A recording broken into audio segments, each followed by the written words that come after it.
nuevamente al señor Barragán, internacionalista. Barragán, ¿cómo estás? ¿Me escuchas? Hola Juan Carlos, ¿cómo estás? ¿Escuchas? Muy bien. Nos planteabas antes de que tuviésemos la caída que no iba a haber problemas para la instalación del gobierno de Maduro y que opinas que digamos, el agenciamiento internacional no va a afectar al gobierno de Maduro el próximo año. Y el peor aislamiento lo tuvieron en el año 2018 y partieron de ese aislamiento al llegar al punto que estamos actualmente. Podemos pasar la ruta del mismo aislamiento que tuvimos en el 2018, pero eso no se traduce en un cambio político. Y eso hay que tenerlo muy claro y ser muy conscientes de eso. De hecho, el Washington Post hace 2 días escribió un artículo y una nota en la posibilidad real de que actualmente pueden existir negociaciones secretas entre el gobierno de Maduro y el círculo íntimo del presidente Trump con respecto al tema de las deportaciones masivas, que fue una de las promesas de campaña del presidente Trump con respecto a deportar venezolanos que no tuvieran papeles en Estados Unidos. Recordemos que fue una de las grandes premisas de campaña que tuvo el candidato republicano en estas elecciones. Entonces, al final, el que controla la frontera y el que podría permitir el regreso de los deportados venezolanos es las personas que controlan el territorio. Y en este caso, y controlan las fronteras, y es el gobierno de Nicolás Maduro. Sí, en todo caso, estoy entendiendo por lo que me dices, Barragán. Barragán es internacionalista, basado en la ciudad capital, que un poco lo que dijo el señor Borrell, ¿no?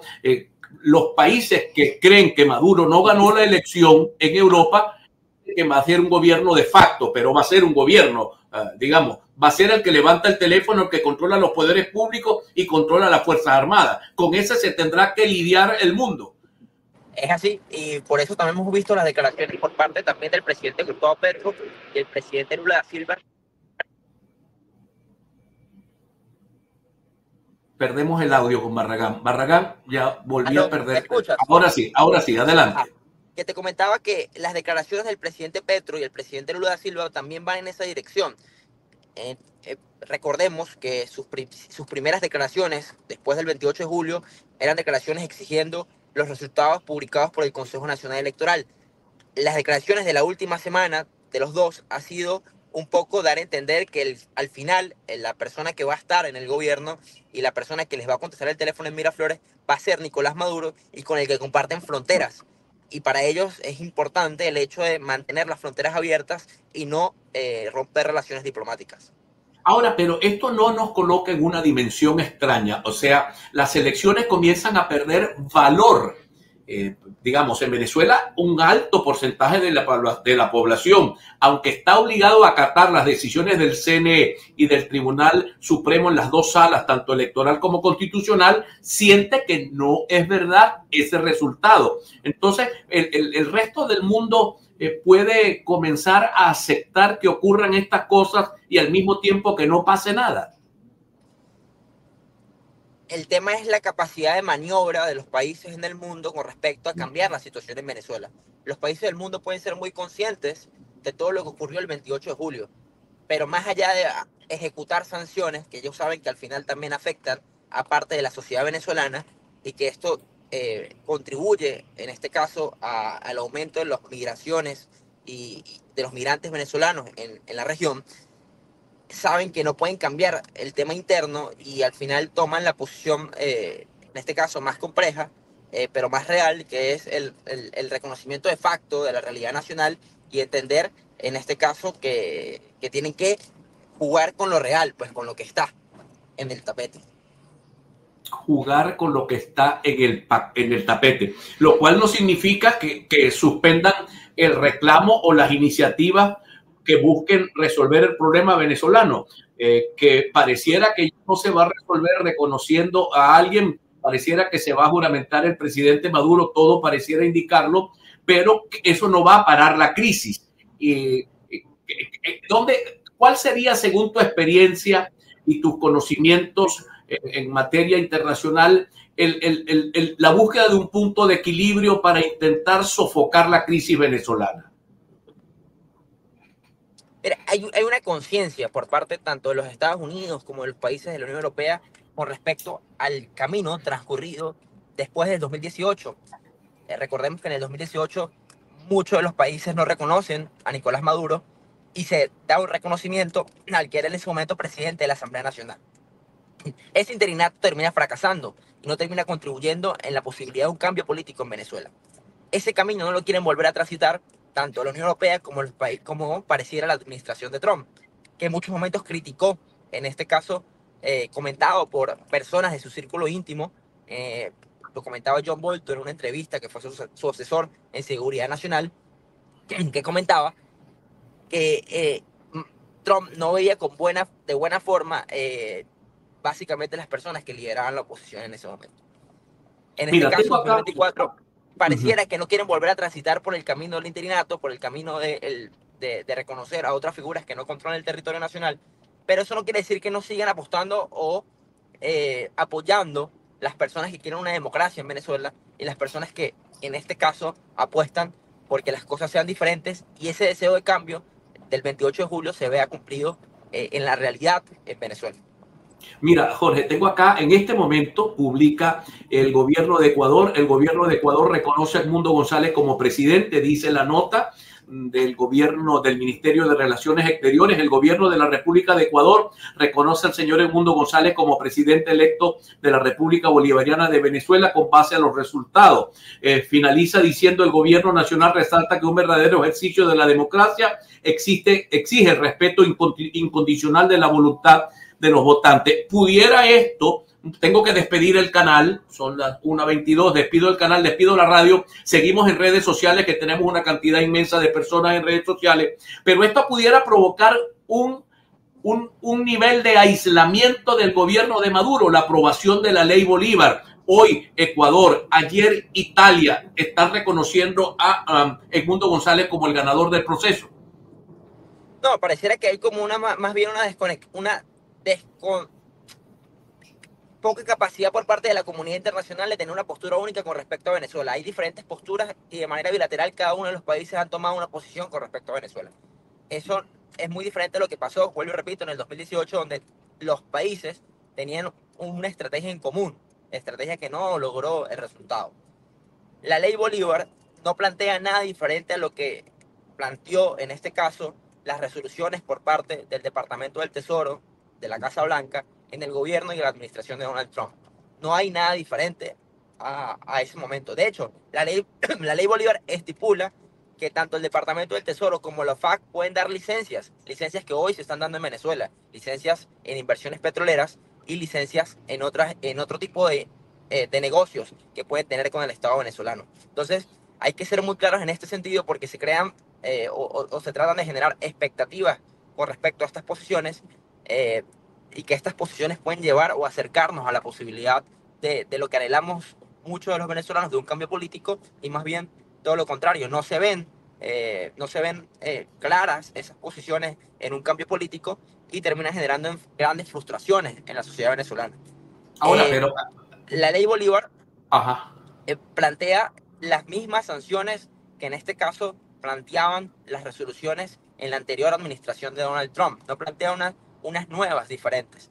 Y plantea licencias, oportunidades de licencias que se están dando en este momento. Entonces hay que tener mucho cuidado en generar como esas expectativas a la población venezolana de sentir que las posiciones que endurecen pueden llevar a un cambio en Venezuela.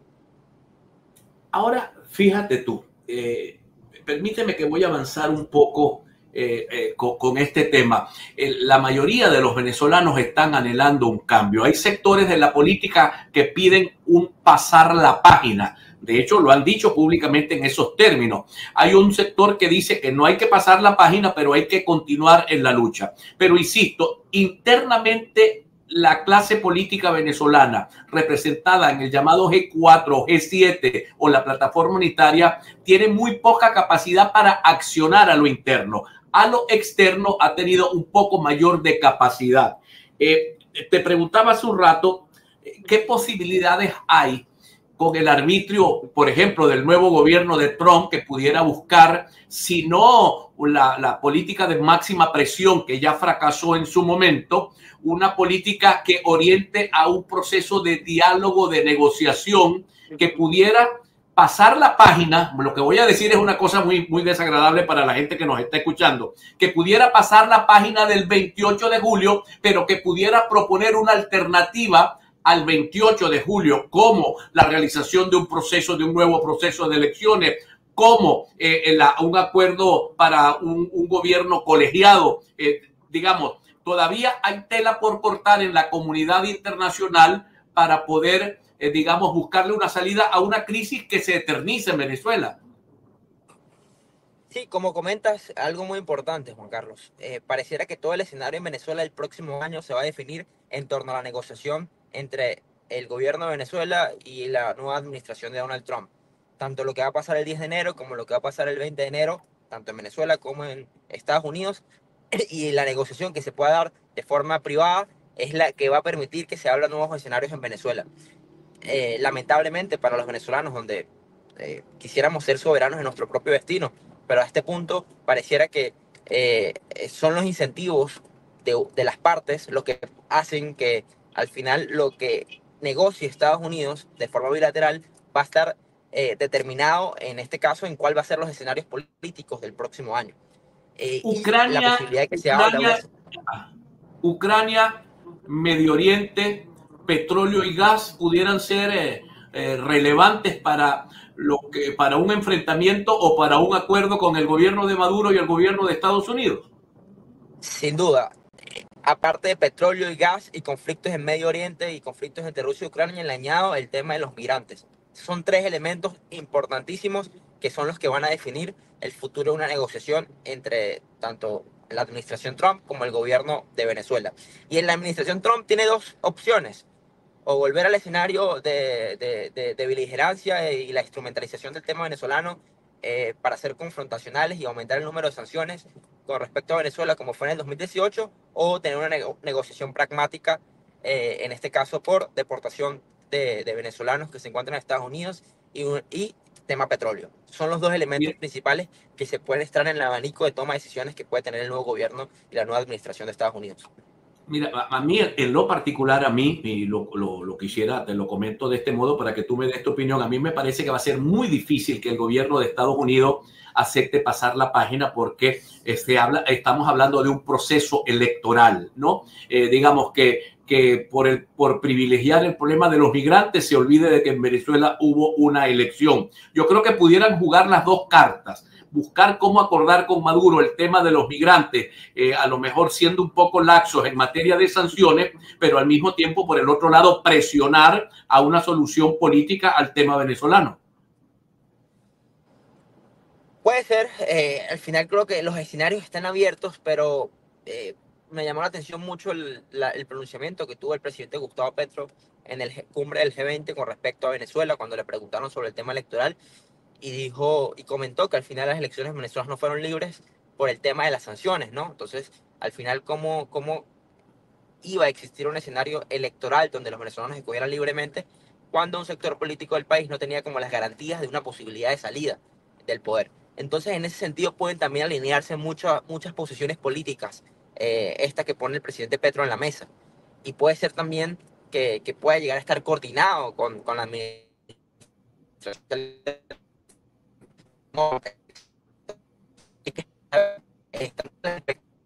Oye, perdemos a Barragán. A ver cuál va a ser el enfoque de Donald Trump con respecto a Venezuela. ¿Aló, me escucha? ¿Aló, aló? Te escucho. Para que termines la idea, por favor. ¿Aló? José Ignacio, te escucho. Le comentaba que al final hay que esperar cuál va a ser el enfoque de Donald Trump con respecto a Venezuela, pero también entender algo muy importante, que es que el tema venezolano no es el primer tema de Donald Trump. El tema venezolano puede estar de cuarto o quinto en la lista de los temas de Donald Trump. Bueno. En política exterior. Entonces, hay que también ser conscientes de eso. Muy bien. José Ignacio, te agradezco de todo corazón que nos hayas acompañado la tarde de hoy. Me pide la audiencia que te diga que te pongas el cinturón de seguridad para que evites problemas en el tránsito caraqueño. Un abrazo para ti, José Ignacio Barragán, internacionalista. Vamos rápidamente con